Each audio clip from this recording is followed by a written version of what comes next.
ઈસુ ખ્રિસ્તે જ્યારે કહ્યું લવધાય નેબર, ત્યારે એમણે તમારી સામે રહેતા માણસની વાત માત્ર નથી કહી.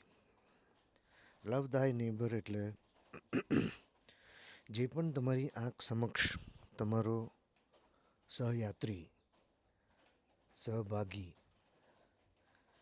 સારથી, જે પણ તમારી સામે છે, જે તે સમયે જે પણ સિચ્યુએશન, માણસનો વિચાર, એનું કંઈક વક્તવ્ય, એને તમે પ્રેમપૂર્વક સ્વીકારો. એમાં મારો સ્વીકાર છે. ઈસુ ખ્રિસ્તે કહ્યું એમાં ઈશ્વરનો સ્વીકાર છે. તમે પ્રત્યેકને સ્વીકારો. લવ થાય નેબર.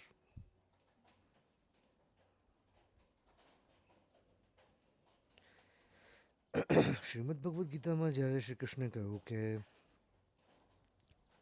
માત્ર ઊભો થા અર્જુન અને લડવાની તૈયારી દાખવ, અને તું જોઈશ કે આમાંથી કશું જ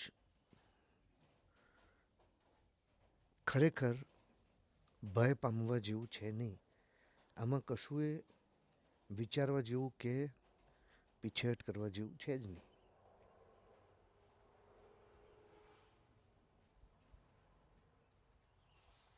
નથી આમાં કોઈ ધર્મનો ભંગ થતો, કે નથી આમાં ખરેખર લડવાનું. માત્ર ઊભા થવાનું છે. અને ઊભા થતાં જ જે પણ કાર્મિક લેણી દેણી, જે પણ કર્મનો પાછલો હિસાબ બાકી છે એવું તમને લાગ્યા કરે છે, એ તમને જણાશે નહીં. એનો ભાર તમને નહીં જણાય. કારણ કે કર્મો પકડી રાખ્યા છે આપણે. કર્મોએ આપણને પકડી રાખ્યા નથી.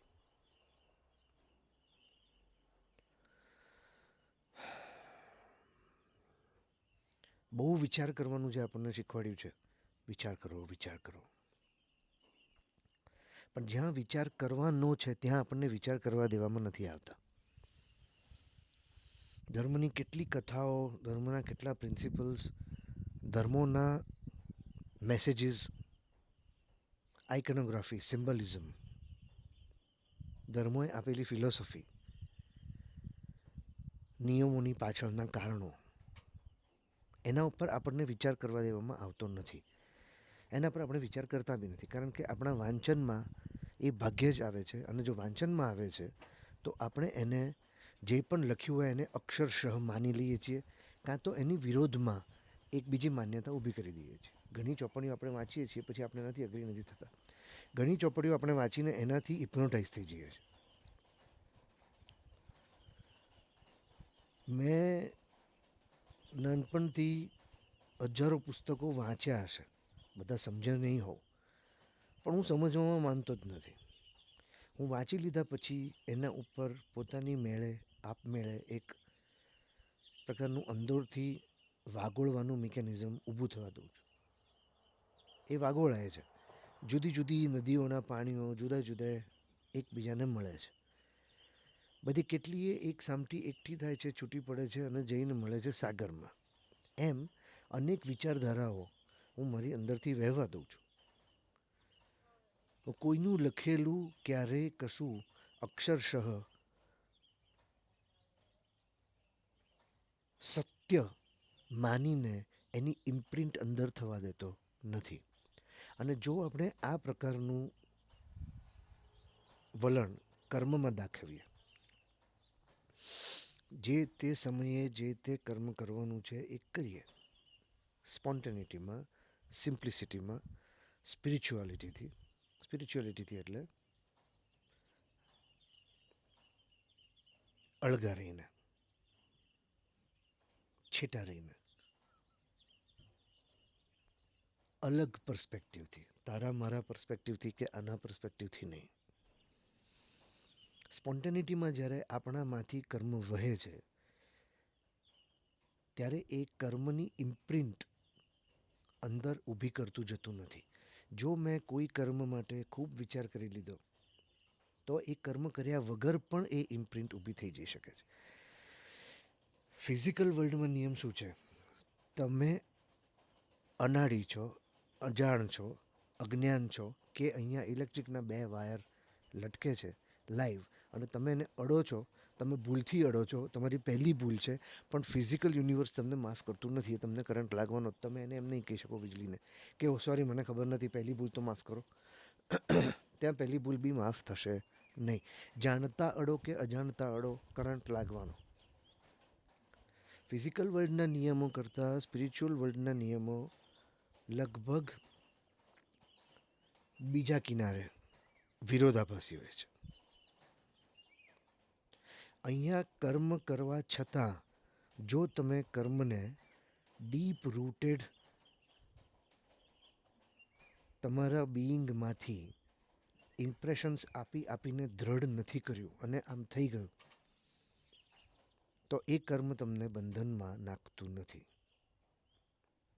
અને માટે ઝેન કહે છે સ્પોન્ટેનિટીમાં રહો, સ્પોન્ટેનિયસ રહો, એક્ઝેક્ટલી હિયર નાવમાં રહો. પાછલા મોમેન્ટના મળદા અહીંયા ઘસડીને ના લાવો. ગઈકાલના, પરમ દિવસના, પણ આપણને તો પાછલા જન્મોના કર્મોમાં રસ છે હજી. ઝેન તો પાછલી મોમેન્ટને જ જવા દેવાની વાત કરે છે. જે પાછલી મોમેન્ટને જવા દે છે એ પાછલો જન્મ પકડી રાખતો નથી, એ પાછલું અઠવાડિયું પકડી રાખતો નથી. આ સાધના છે, આ ધ્યાન છે. ઝેન એટલે ધ્યાન. ક્યાં ધ્યાન? ગ્રેટર ગુડ અને ધીસ મોમેન્ટમાં. This moment is a window to hundreds and thousands of new probabilities. If you hold on to the past ones, the future will be limited, and that calculation is the trajectory of your karmic bonding, bondage of the karma. તમે એ બધું કરી નાખ્યું છે, તમને એટલા બધા અંદરથી બાંધી દીધા છે એ પાછલા કર્મોએ કે હવે તમારા આગલા કર્મો અમુકથી બહાર નહીં જઈ શકે, અમુકથી ઊંચા નહીં જઈ શકે, અમુક સ્કોપમાં જ રહેશે. અને આનો જે સ્ટડી કરી લે એ તમને એમ કહે છે કે ભાઈ પાછલી ટ્રેજેક્ટરી પરથી અથવા પાછલી ટાઈમ સિરીઝ પરથી તમને આગળનું તમને કહે છે કે ભાઈ આવું આવું થશે. એ બ્રોડલી કહી શકાય. ઘણા કેસીસમાં પિન પોઈન્ટ પણ કહી શકાય છે કે ભાઈ આવતા 15 દિવસમાં કંઈક આવી ઘટના ઘટશે. જો આપણે એ જોવા માટે સક્ષમ થઈ જઈએ તો આપણે એને અવોઇડ કરી શકીએ. જેમ કે રોડ ઉપર આવે છે speed breaker ahead. Speed breaker ahead જો સ્પીડ બ્રેકરની જોડે જ આવે તો એનો કોઈ અર્થ નહીં. 1 કિલોમીટર પહેલાં હોય તો તમે હાઈ સ્પીડ પર હો તો તમે જરા સ્લો ડાઉન થઈ શકો. અહીંયા સ્લો ડાઉન થયા પછી બધું દેખાય છે. બોર્ડ જોઈને સ્લો ડાઉન નથી થવાનું. સ્લો ડાઉન થશો તો જ બોર્ડ વંચાશે. કિલોમીટર પહેલાં બી હતું, 5 કિલોમીટર પહેલાં બી હતું. તમે ઉતાવળમાં હતા, ઉદ્વેગમાં હતા, અશાંતિમાં હતા, અસંતોષમાં હતા, એટલે તમારું ધ્યાન હતું નહીં. બોર્ડ આવે જ છે. કર્મો તમને કઈ તરફ લઈ જશે, કર્મોમાંથી મુક્તિ ક્યારે લેવી, એક્ઝિટના બોર્ડ બી આવે છે. Exit this highway here. પણ તમારું ધ્યાન ગતિમાં જ છે, તમારું ધ્યાન કર્મમાં જ છે. તમે કર્મને કંઈક અલગ જ સમજી લીધું છે.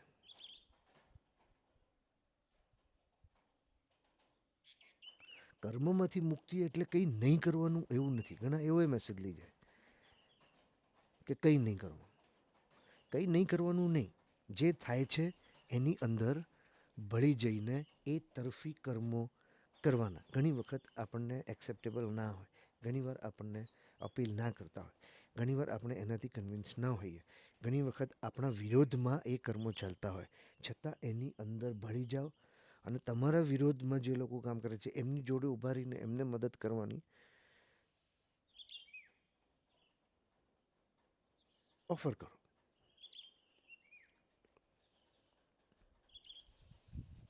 એક્સેપ્ટન્સ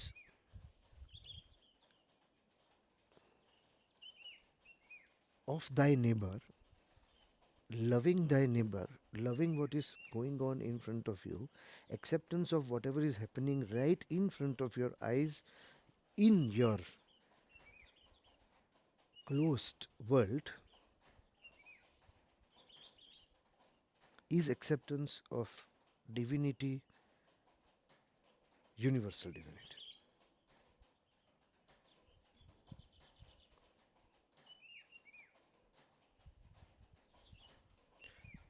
અજાણતા કે જાણતા ઇલેક્ટ્રિકના વાયરને અડવાથી કરંટ લાગશે. અહીંયા જાણતા કે અજાણતા પણ કર્યા કે નહીં કર્યા છતાં કર્મનો વધારે પડતો વિચાર કરી લેશો. કોઈ બિલીફ, કોઈનું ઇમોશન, કોઈનું એક્સપ્રેશન, કોઈની એક્સપેક્ટેશન કે તમારું વલણ, તમારો એટીટ્યૂડ, તમારું ઇમોશન, તમારા એક્સપિરિયન્સીસ, આ કોઈ પણ વસ્તુ પર જો વધારે પડતો સિરિયસ વિચાર કરી લેશો તો એ કર્મની ઇમ્પ્રિન્ટ તમારી અંદર ઊભી થઈ જશે. એ સટલ બોડીમાં થાય. પાછળથી આપણે જે લઈને આવ્યા જનરેશન્સથી, અને ફિટસ તરીકે, અને 2 વર્ષ ના થયા ત્યાં સુધી જે ડેવલપમેન્ટ થયું એ કોઝલ બોડી. 2 વર્ષ પછી સટલ બોડી એક્શનમાં આવ્યું. 2 વર્ષ પછી હવે જેટલા બી સિનેપ્સિસ, ટ્રિલિયન્સ ઓફ કોમ્બિનેશન્સ અને વાયરિંગ બ્રેન ઊભું કરીને બેઠું છે, એમાંથી જે કામના છે એટલા જ રહેશે. જે કામના નથી એ ધીમે ધીમે ડિલીટ થવા માંડશે. અને એ પ્રક્રિયા ચાલશે આપણે 20 વર્ષના થઈએ ત્યાં સુધી, 2 થી 20ની વચ્ચે. ધીમે ધીમે ધીમે ધીમે જે કામના નથી એ ડિલીટ થઈ જશે. જો એને વાપર્યા કરશો તો એ ડિલીટ નહીં થાય. કર્મમાં કેવી રીતે સમજવાનું છે?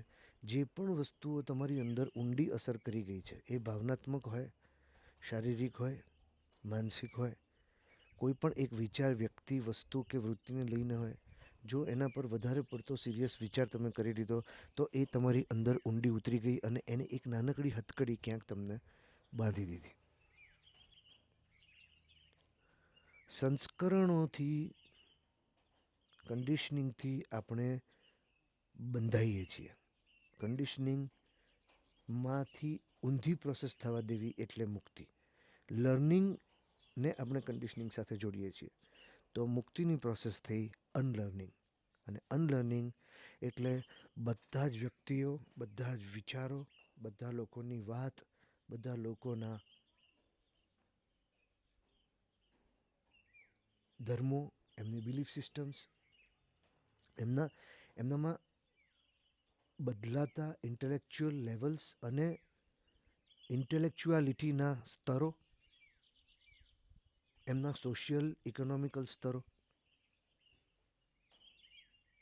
એમના દેશના કે બીજે કોઈ જિયોગ્રાફિકલ, ડેમોગ્રાફિક ફેક્ટર્સ, આ બધાને આપણે એક સરખી રીતે સ્વીકાર કરી શકીએ, એક રીતે જોઈ શકીએ. પ્રેમ ભાવથી લવધાય નેબરનું પાલન કરી શકીએ. તો આ ધ્યાન છે, આ સાધના છે. ઘણા મને પૂછે છે હું શું સાધના કરું, કોની સાધના કરું, ફલાણા દેવીની સાધના કરું, ઢીકણા દેવીની સાધના કરું, આ પેલું ધ્યાન કરું, આ કરું, તાંત્રિક ક્રિયા કરું. આ ધ્યાન મોટામાં મોટું છે. અને આ ધ્યાન એવું છે કે જેનાથી તમને આધ્યાત્મિક ઉન્નતિ, સ્પોન્ટેનિટી, નિર્મળ મન,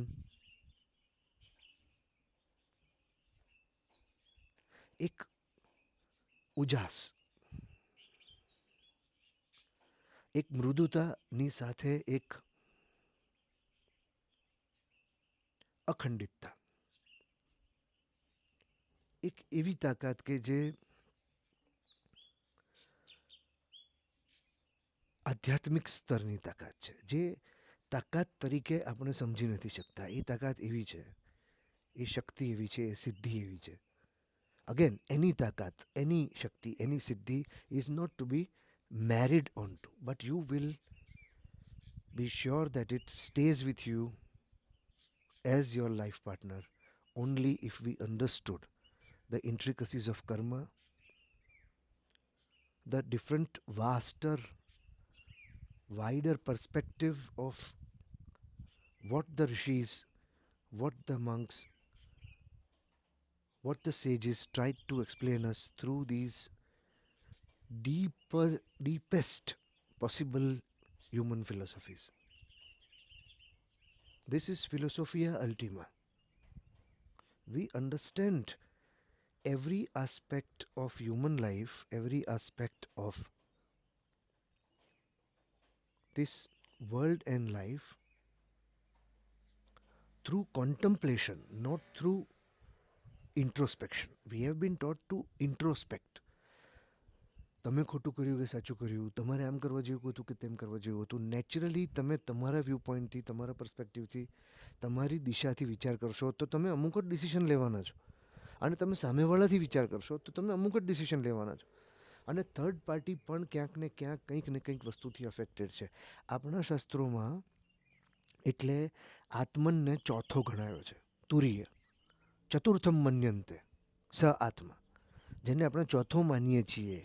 પહેલો પુરુષ એ નહીં, બીજો પુરુષ એ નહીં, ત્રીજો પુરુષ એ નહીં, પણ છેક સ્પિરિચ્યુઅલ પોઈન્ટ ઓફ વ્યૂથી. સ્પિરિટનો પોઈન્ટ ઓફ વ્યૂ એટલે ફોર્મલેસનેસનો પોઈન્ટ ઓફ વ્યૂ, ડેફિનિશન લેસનેસનો પોઈન્ટ ઓફ વ્યૂ, એમ્પ્ટીનેસનો પોઈન્ટ ઓફ વ્યૂ. એ કોઈનો પોઈન્ટ ઓફ વ્યૂ નથી, એ પોઈન્ટ ઓફ વ્યૂ જ નથી, એ ખાલી વ્યૂ છે.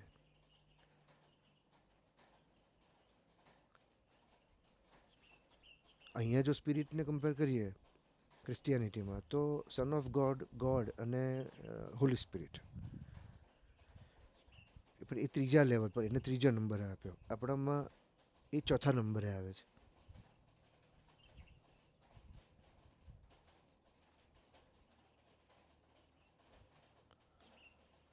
જો કોઈના માટે એમ વિચાર કરી લીધો કે હા આ મારી જોડે બહુ ગેરવર્તન કરે છે, આને તો કંઈક નુકસાન થવું જોઈએ, આવા વિચાર આપણને આવે, ઓટોમેટિકલી આવે છે, તમારે કરવા નથી પડતા. તમે સારા માણસ હો તોય તમને એવો વિચાર આવી શકે, ભલા માણસ હો તોય આવો વિચાર આવી શકે.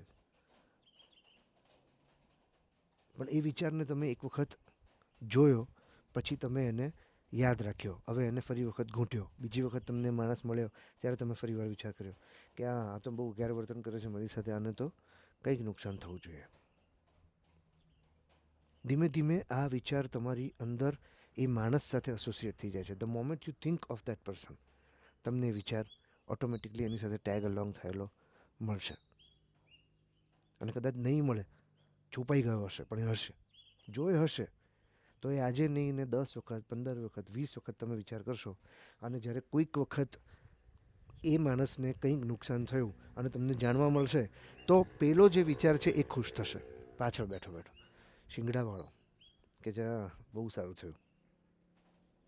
જો આ પ્રકારની ઘટનાક્રમ, આ પ્રકારનો ઘટનાક્રમ તમે અનુભવ્યો તો તમે એ કર્મમાં બંધાઈ ગયા. તમે એને નુકસાન નથી કર્યું, છતાં એને થયેલ નુકસાન માટે તમને કંઈક નાની કાર્મિક ડેબિટ મળશે.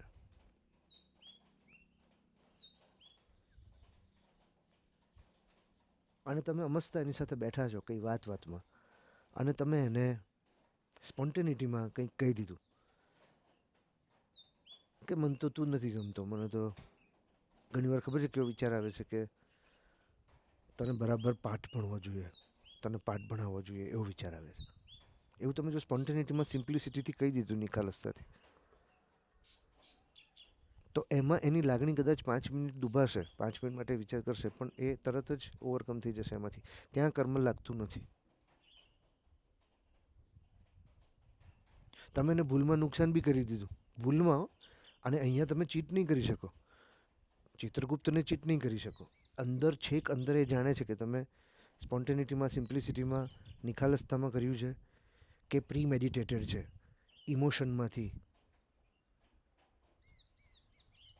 કોલ્ડ બ્લડેડ કર્યું છે. ઇમોશનમાંથી બે રીતે થાય, વોર્મ બ્લડેડ બી થાય. એકદમ ઇમોશનમાં આવો, આવેશમાં આવી જાઓ અને કંઈક કરી નાખો. એને સ્પોન્ટેનિટીનો બેનિફિટ ઓફ ડાઉટ મળી શકે, પણ મેડિટેટેડ હોય, પ્રી થોટ હોય, સખત થયેલું હોય અને એ નીકળે સપ્રેસ કરેલું હોય અને સપ્રેસ કરીને તમે એને પાકું કર્યું હોય, ડેન્સ કર્યું હોય અને પછી એ નીકળે તો એને નુકસાન નહીં થાય સમજો કે, તોય બી તમને એની કાર્મિક ડેબિટ લાગશે. માટે કોઈ વિચારના લેવલ ઉપરથી ડિસોસિએટ થવા માંડો, કારણ કે તમે વિચારને કાબૂમાં નહીં કરી શકો. મન તો એવો વિચાર કરશે જ કે આનો પાઠ ભણાવવો જોઈએ, મન તો એવો વિચાર કરશે જ કે આને સરખો કરવો જોઈએ. તમે વિચારના લેવલ પર એસોસિએટ થવાનું છોડી દો. તમારા જે પણ અંદરથી ઇમોશન ઉઠે છે એને, જે પણ વિચારો ઉઠે છે એને, જે પણ વર્તન તમારી અંદરથી આવવા માટે કૂદાકૂદ કરે છે એની સાથે ડિસોસિએટ થઈ જાઓ. જ્યારે ડિસોસિએટ થવા માંડશો તો એ તમને અસર નહીં કરે. જેમ કે એંગર છે. એંગર લોકોને આવે છે અને ભાઈ એંગર મેનેજમેન્ટના લેક્ચર ભરે, ક્લાસ ભરે, વિડીયો જોવે સેલ્ફ હેલ્પમાં અને કહે છે બહુ તમે ભરી રાખ્યું છે ને અંદર એટલે આ નીકળે છે. ભરી રાખી શકતા હોત તો નીકળત નહીં. ભરી નથી રાખી શકતા માટે નીકળે છે. ભરી રાખવાનો જે આખો કન્સેપ્ટ છે એ ભરી રાખવાનો કન્સેપ્ટ એ આ શિવજીના ગળામાં જેમણે ઝેર ભરી રાખ્યું એના પરથી આવે છે. પણ આપણે અહીંયા રાખી નથી શકતા. આપણે કાં તો ઉતારી દઈએ છીએ, ઉતારીએ છીએ તો સિસ્ટમ આપણી ઝેરી થઈ જાય છે અને પછી એ ઝેર બહાર ઓકે છે. અને જો અંદર નથી ઉતારતા અને બહાર ઓકી દઈએ છીએ તો એ બીજાને અસર કરી જાય છે. ગળામાં રાખવું એટલે to be able to neutralize the toxin, neutralize anything that is toxic. It could be coming from within you, it could be coming from somewhere outside. You neutralize it. How? Only by looking at it, embracing it, not absorbing it. No matter what toxicity, what level of negativity comes to you, you embrace it and એને કંઈક ભાઈ આ બેસ, બસ એટલું જ. પછી એને ચા પાણી નહીં પૂછવાના. પછી એની સાથે આંખમાં આંખ નાખીને વાતો નહીં કરવાની. બેસ, એ બેસશે થોડી વાર, જતો રહેશે જાતે. ગુસ્સાને કાબૂમાં કરવો એટલે ગુસ્સો આવે ત્યારે એને આવવા દો. આવ ભાઈ ગુસ્સા, આ બેસ. પછી નેક્સ્ટ વિઝિટર આવશે ને પાછો બીજો કોઈ, એને તમારે આ બેસ કરવાનું, એમ્બ્રેસ કરવાનો ને. જો તમે આનામાં પડી જશો તમે એને એમ્બ્રેસ નહીં કરો, એને એમ્બ્રેસ નહીં કરો તો આ તમને ગાળો કરી નાખશે.